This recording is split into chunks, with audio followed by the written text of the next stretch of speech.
the Wooden Award is the one that you can bet on, that I've been betting into, because I think it's a fun market to go ahead and price. And before the season started, we talked about Marquette's Cam Jones. I know Tyler Morales, who's also enjoying some nice R&R right now.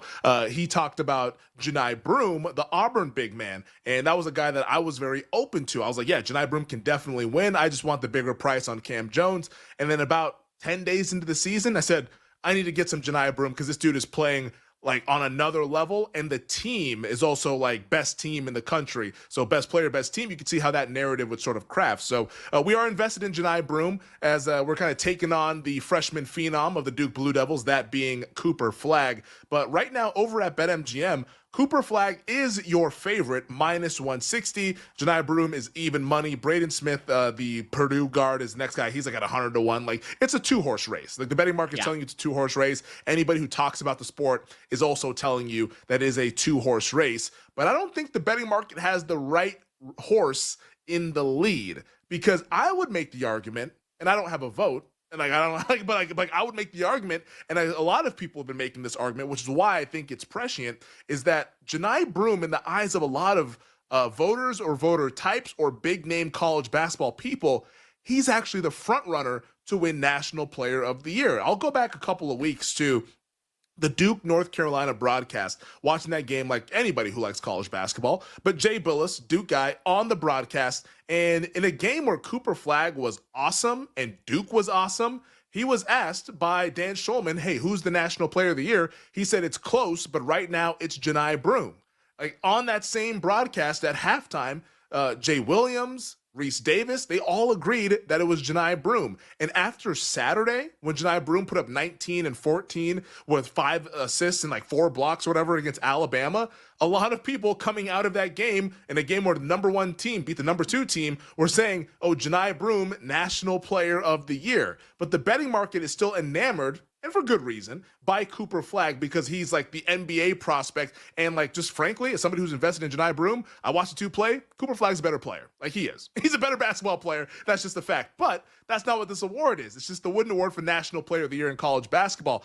I think that there is a little bit of value on Johni Broome. Like, I think he should be the favorite in this market. So anything plus money, I think right now is a bet on Johni Broome. I bet some more Johni Broome last night at plus 150 here in Nevada. I think that he should be the favorite, just because the people who talk about the sport are all pushing him forward as the front runner for National Player of the Year. Now, they will acknowledge that it's close. So that's not to say that Broome has to win this award. But I think in this current moment, with a month left to go of the season, I think that Johni Broome should be your favorite, and he is not the favorite, thus value in the betting market.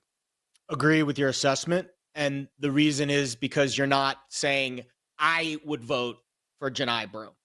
You're saying the people who are actually voting, the media members, and to be fair, I don't know how this vote is actually constructed. There's no fan vote, right? Like, it's just credentialed media, people that are higher tiered college basketball reporters and analysts that are voting.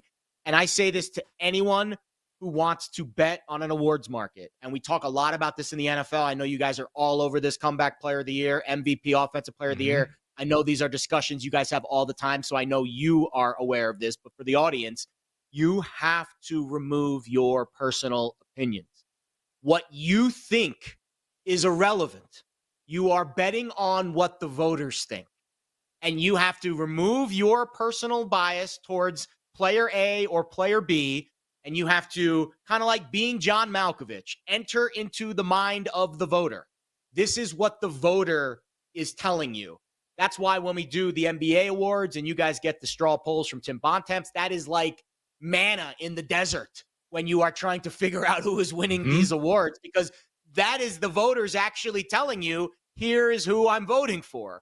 And that kind of information matters significantly more than I think Johni Broome deserves to win because Auburn's the best team, or whatever your opinion is. It is all about what the voters think. And if you have credentialed media members telling you they think Broome is the Wooden Award winner, who the heck am I to argue with that? Like, my opinion's irrelevant. It's all about what the voters think.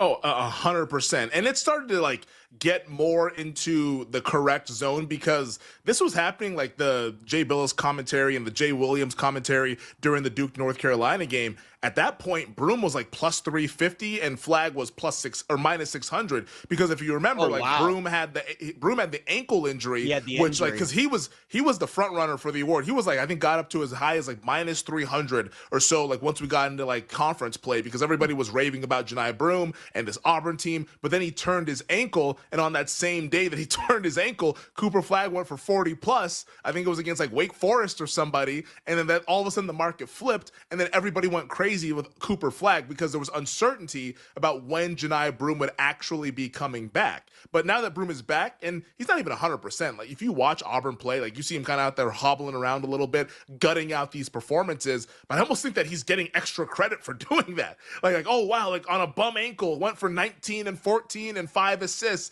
against the number 2 team in the country on the road in Tuscaloosa. Like it's almost adding to sort of his campaign, and it's like adding to the allure of like Johni Broome, like the person, to where like I think that like in a tie or at least in a close race, which is what this looks like it's going to be, I think that the voters are going to lean towards like the senior guy, the guy that's been in college basketball for much longer versus Cooper Flagg, who's just making a pit stop in college basketball and is going to go off to the NBA in like 3 months. Like, I think I that's agree. what's ultimately going to happen in this thing to where like tie goes to Broome. Now, Flagg averages 30 plus the rest of the way, he's likely going to win the award. But that's not like the most likely outcome here. The most likely outcome is that they're going to continue to perform how they've been performing, and that's neck and neck statistically. And I could see Broome being the player that's on the team that is seen as the best team in the country, at least from the AP rankings, also playing in the best conference in the country. I think that the tie ultimately will go to Johni Broome. So for me right now,